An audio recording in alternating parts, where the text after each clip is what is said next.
Hello, everyone, and welcome to this week of First and 10. I am joined, of course, as always, by my tag team partner, Matt Etche. Matt, good first week of the playoffs, would you say? It was a lot of fun to watch.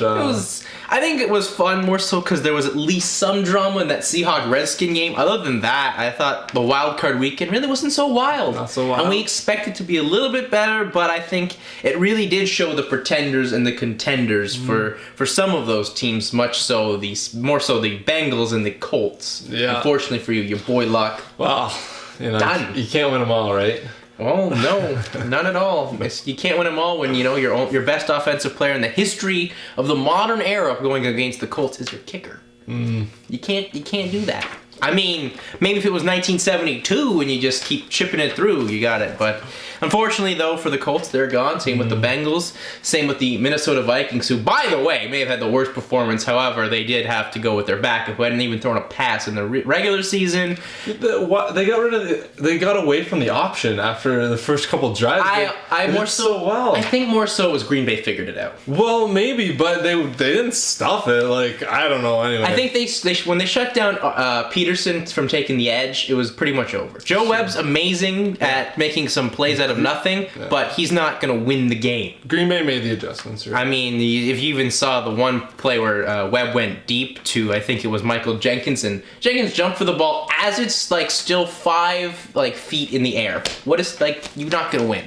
And unfortunately, like we kind of said at the start here, the Redskins are gone, which does suck in terms of, I guess, the marketability and entertainment value, as there's a big superstar there. But now we have to worry about, I guess, his health in the long term, because that knee is really freaking nasty, folks. I mean, I was worried for the man's health. I still am worried for the man's health. I think it was I think his ACL and LCL are a little messed up, so ACLs by themselves alone are a serious issue. Hopefully the man's going to be okay. Yeah. And I think he will. I mean, he does have the best doctor in all of professional sports, Dr. James Andrew, to help put him back together. So, I look for more big things from RG3. Maybe he's going to be a little less reckless than he normally used to be, but in a way, I hope not, because I like to see that style. Yeah, well, all season I think he's been trying to be less reckless, and he's got more work to do, I think. But that was Wild Card Weekend. We're now moving down to more so seeing who the real contenders and the pretenders are going to be. It's divisional playoff time, and this is big. And I think a lot of these games are really, really interesting, as 3 out of the 4 games, the teams have already played each other in the regular season. So for some teams, there's a lot to prove, and for the other teams that had the victories against these other teams, there's a lot to prove in the fact that this wasn't a fluke, and other teams are trying to prove that there's an upset. So we'll start with the first game, excuse me, which is at Saturday at 4:30.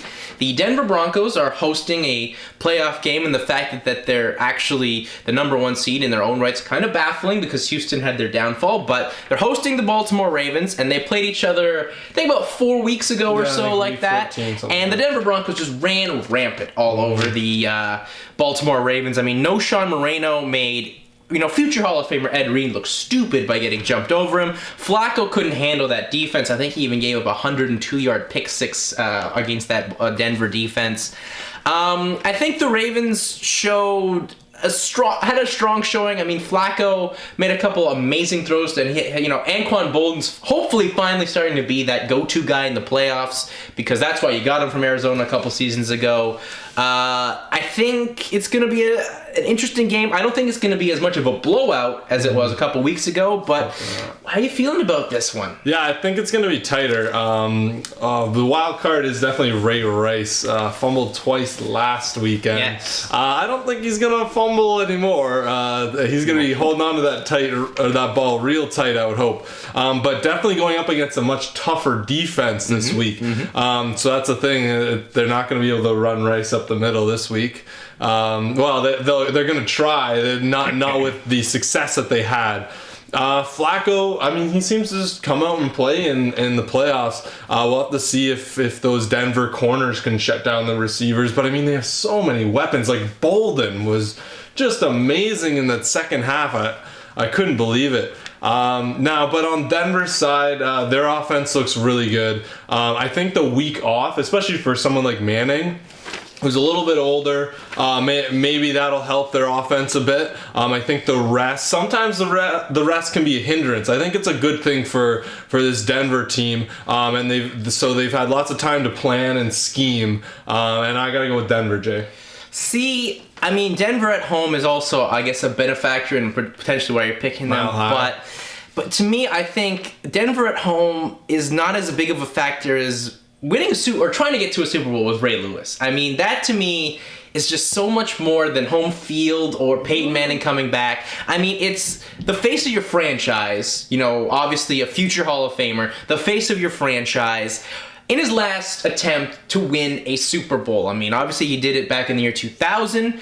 But, I mean, that was 13 years ago, and they've been close, definitely close last year if Lee Evans could have held on to the football. I think Ray had a big game, maybe, dropping an interception isn't a good thing, but, I mean, he played well, and you could tell that the defense totally vibed off, just off his presence alone, which is a good thing.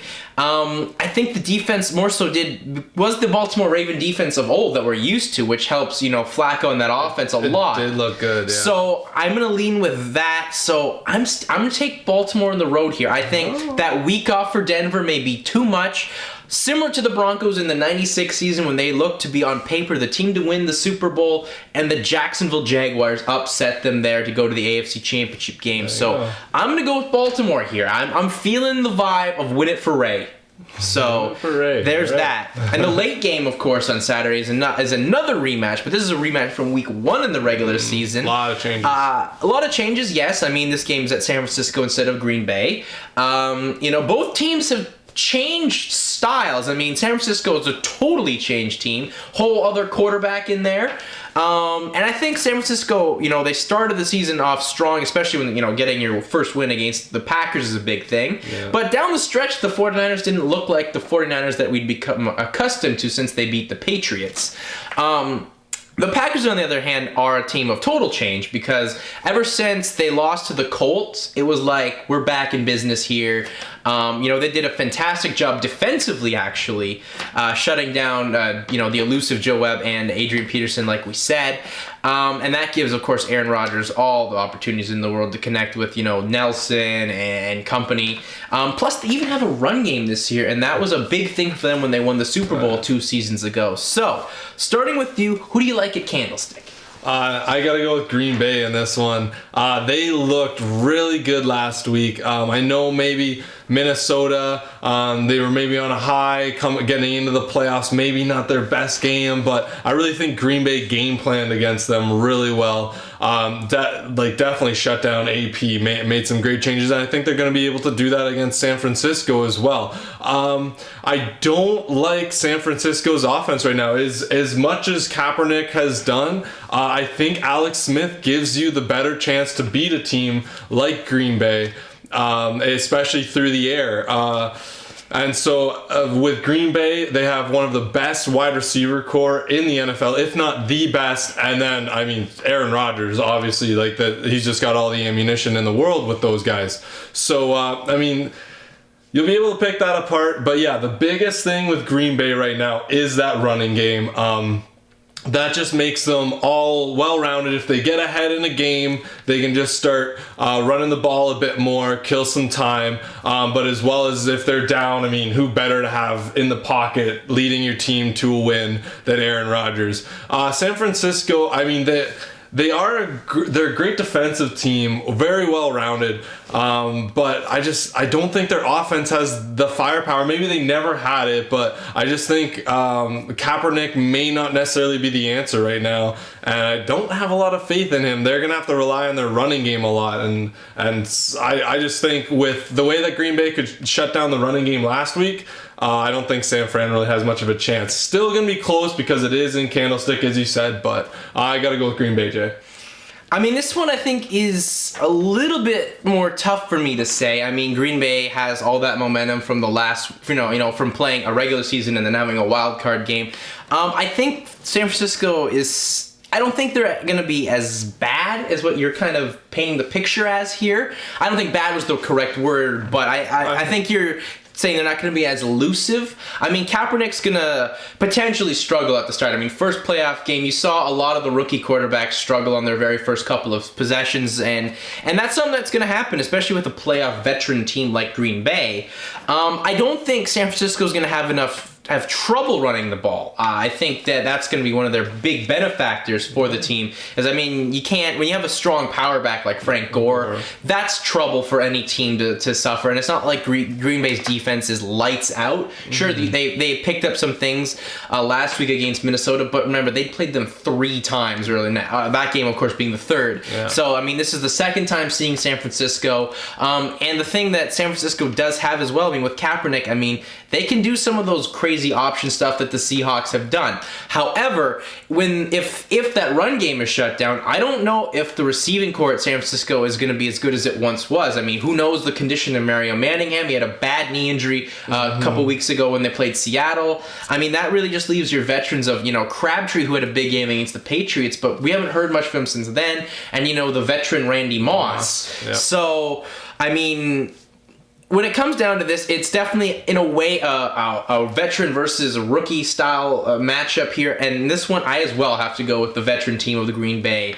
I think if any team may have picked up a lot of momentum, it's Green Bay. And Green Bay having momentum is very, very scary for a lot of these teams in the playoffs.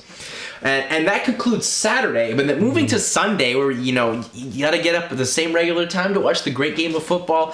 The best team in the NFL, statistically, I guess, the one that cleared up everything and figured everything out. The Atlanta Falcons will host another playoff game against the Seattle Seahawks, who are coming off a, dare I say, super impressive performance against the Atlanta Falcons. I mean, 2 teams are going to try and soar in this one. Bird analogy in here. But I don't know who like in this one. I feel out of all the games, I mean, some of them are, you have, positives and negatives, but you feel like you have a decisive winner in this one, in games. In this one, I feel it's more of a toss-up, and this is going to be the most competitive game out of all the divisional playoffs. So who do you like in this one? This game is going to be a fun game. I think this is the game to watch this weekend. If you can't watch any other ones, watch this one. It's going to be close. And it's kind of like last week. You got a high-power offense going up against a tough defense. Seattle's corners, I love them. I think they're some of the best shutdown corners. So, I mean, and you need that against this offense with Roddy White. And I mean, Matt Ryan, Julio Jones, of course, as well, and Gonzalez at tight end, and Matt Ryan as quarterback there, throwing to those guys. That's going to be that offense. Obviously, high octane. Now, they have struggled in the past, so it's really up to Seattle to be able to game plan against that. See if they can find out why Atlanta struggled and if they can kind of copy that. Now, of course, if they do struggle in the air, they have a great running attack as well. But I don't necessarily recommend running against the Seattle D. They're pretty good up front. On the other side of the ball, the Seattle offense looked great last week. They ran the ball at will. Lynch is just a power back. I think he's one of the most underappreciated players and running backs in the NFL. A lot of people don't notice him because he's on Seattle, but he is a game changer for that team. And then, I mean, Russell Wilson, as we talked about last week, he is a clutch quarterback. Those third downs, those late quarter passing plays, that's why he's on your team. He can make those clutch plays. So it's going to be tight. I still got to go with Atlanta, though. I feel like just all season, they've just been working towards the playoffs, and they've had the mindset of making it into the playoffs and then dominating the playoffs and not losing in the playoffs, which they haven't won a playoff game in a long time. So I think they're really focused on that. Once again, I know you may disagree with me, but I think the bye week for this team helps them. It helps them get healthy and also to game plan. And I think Atlanta wins it at home. See, here, I think the bye actually hurts Atlanta because down the stretch, the Falcons have not been that, exciting, and not the same Falcon team that we'd seen earlier in the season. I mean, sure, they picked things up after they kind of got embarrassed by the Carolina Panthers, and, they shut out the New York Giants. But, I mean, you know, a victory against the Detroit Lions, with Detroit kind of being one of the worst teams this year. I mean, sure, their record may not prove that they're statistically the worst, but the way they played down the stretch for the Lions was pretty poor. And then losing the last week of the season to Tampa is a whatever, because we have home field. Why do we care? I mean, if we lose to Tampa Bay, who cares? We lost to Tampa Bay. It doesn't mean anything for either team. With Seattle, they've been playing so well down the stretch. I mean... And they've had to. They've been playing playoff football. Before the last week of the season, they had put up something like 300 points. Like, I think a combined 300 points in 3 games. Like, that is insane. I think it was something in there. I mean, you know, that's just insane. I think the Seahawks D is... maybe the best D in the playoffs right now. I will go on record and say potentially the best D. I think their offense is so clutch because you got Marshawn Lynch, who, you know, is finally getting to show what he's had. I mean, we'd seen glimpses of it with the Seahawks, you know, a couple seasons ago in the wild card against the Saints, and you know, in some other games of the sort. But now he's finally got onto his own because he was kind of really the offense for that team, and now he's got a quarterback that the team believes in and trusts, who can also run, and damn well has a damn good cannon of an arm. As well, the receiving core on that team is actually really scary. I mean, when you look at that game, there's situations where, you know, a lot of teams in the playoffs this season so far in the wild card, you know, you're on a 3rd and 9, and you just, you know, find a guy at a split second and they'll drop the ball. Well, the Seahawks had a lot of receivers making big plays to help the team out. You know, you got Sidney Rice, who's, of course, Mr. Clutch for that team. Golden Tate, I think, has come up, you know, really well in the playoffs. But the guy that helped them out a lot last week was Zach Miller, the other tight end on that team. Yeah. Someone you wouldn't even expect, but that's what the playoffs is all about. And, you know, the Falcons, they can run the ball too, but I think the only thing that could be a big benefactor is the fact that the Seahawks have lost one of their top defensive ends in Clemens for the season. He tore his ACL in that game against the Redskins. So, I mean, the Falcons, my thing with them, I don't know if they're can handle the physicality offensively that the Seahawks are going to bring defensively. And I think Richard Sherman's the man. I think Richard Sherman's going to get in someone's head and cause them to just, you know, get off their game. He did it last week against the Redskins. He's done it all year against many teams, specifically the Patriots. I think he is a big benefactor on that team defensively. I think the I think the Seahawks are finally going to get the recognition that they deserve. And honestly, they are a team I think are my team of destiny right now. They are playing so good. I don't see how anyone can really stop them. So I like Seattle, and of course, if you just keep following the NFC Championship game, if the way I see it would be the Packers and Seahawks, which Roger Goodell would just be clapping because everyone in the world would watch that NFC Championship game. So I like the Seahawks to beat the Falcons, and the Falcons have to, you know, once again wonder what it takes to win in the playoffs. All right. And lastly, the Sunday nighter is the Houston Texans against the New England Patriots. Now, your theme here of the bye week helps a team out. I disagree with you on Denver and Atlanta, but with New England, I think the bye week really helps them. They can get Gronk up to 100% and make that passing attack even more so scarier than it has been in previous years because, like we've already been talking about in previous shows, the Pats have a run game. And that's bad. And as well, what's bad is they have confidence of, we just dominated this team the last time they came here. I mean, actually dominated this team. So Houston has a lot to work on, I think. Because to me, they did not look that impressive against the Bengals. The Bengals definitely had a better defense than, you know, as I said, a really good underrated defense. And it kept Cincinnati in the game. I think the big thing is why they win is Cincinnati couldn't capitalize as well. They had a couple of big A.J. Green passes missed because Dalton can't throw a deep ball. But other than that, I mean, Arian Foster is going to have to be the workload for Houston here.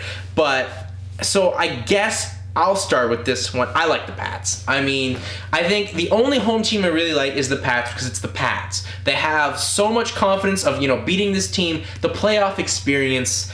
I think they're just too much. I think Houston, you know, the whole down the stretch thing that we've already talked about with Houston really hurt them. Matt Schaub looked awful, technically awful last week against Cincinnati. Yeah. He's going to have to honestly put on his Joe Montana pants because that's the only way he's going to beat New England is, you know, him going through the air and making the secondary of New England get burned. Because I think if the Pats figure out how to get that D-line to shut down Foster again, it's a wrap. It's really tough to go against the Patriots at home in the playoffs. Most of the team healthy. It's really hard, and like you said, the way to go, it's gonna have to be Arian Foster. Now we've seen the Texans. I mean, I know they're from down south, but we've seen them. They've been able to play in some tougher weather situations. I don't think it's going to be like last time in last regular season game when the Pats just destroyed Houston. Like it was over before the first quarter was over. I don't think it's going to be like that. I hope it's not like that because, I mean, come on. I want a good game here, Houston. We all do. I think they're definitely going to learn things from that, but the problem is Belichick's going to learn things from that win as well. That's what's so scary. Exactly. So, I think they're going to shut down Arian Foster. I think it's going to be up to Schaub and Andre Johnson and those guys. They're going to have a really good passing attack, which is going to be tough to do. It depends on the weather, I guess, there in New England. And also, Houston's defense. I think they're a little overrated right now. What do you think, Jay? Like, I like them, but I don't know if they're going to be able to shut down Welker, Hernandez, Gronk, Lloyd, all these guys for the Patriots. And then, I mean, Tom Brady as the field general there. It's going to be closer, I think. I hope it comes down to at least the fourth quarter here. But, I mean, Patriots, you got to go with the Patriots in this one. They're always there. They've been there before. Schaub's second playoff game. This is going to be probably the toughest game Schaub's ever played in his life, and we'll have to see if he's ready for it. I don't think he will be. Yeah, I mean, it's going to be tough, and I guess, going to the question you did ask me about Houston's defense being overrated. I mean, to an extent, I think you could say that. Overall, I think they are overrated, but when you have such a superstar player and a shutdown player like J.J. Watt, that's such a big benefactor. He's going to want to step things up. I think Pats fans should actually be thankful for the New York Jets for taking Brian Cushing out for the season in their game they played, because who knows how much more confidence this team has defensively against the Pats again if they have Brian Cushing and they have, a strong linebacking core and a strong defensive front, because then the Patriots may be in a little bit more trouble. I think the Texans secondary is actually not that impressive recently. I mean, Daniel Manning is the biggest player that they have. He's going to have a performance he did when Houston played Chicago and step up and, make picks out of nowhere. Yeah. But I don't see that happening. I don't see Tom Brady being Jay Cutler and Jason Campbell of the sort and making dumb decisions with the football. That's why I like New England. So, to keep track of who we like going into next week, and we'll see how things work out, I took Baltimore and New England in a rematch of last year's AFC Championship game, which I think would just be an absolute amazing moment for football, and a rematch of the disaster Monday Night Madness call, Seattle and Green Bay. And I believe you took Denver, New England, and Green Bay and Atlanta. Yeah. So we'll see how things go. I think, the playoffs are about to finally kick off come this week. I think we got a preview of what the greatness can be in that Seahawks game last week. And now it's going to get full real. So, for Matt, I'm out. Peace.